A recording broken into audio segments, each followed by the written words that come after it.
கடமை, அது கடமை.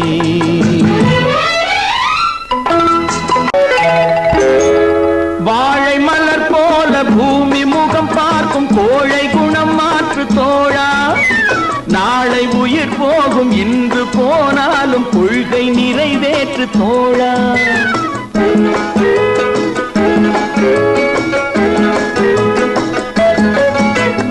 வாழை மலர் போல பூமி முகம் பார்க்கும் கோழை குணம் மாற்று தோழா. நாளை உயிர் போகும், இன்று போனாலும் கொள்கை நிறைவேற்று தோழா. அன்பே உன் அன்னை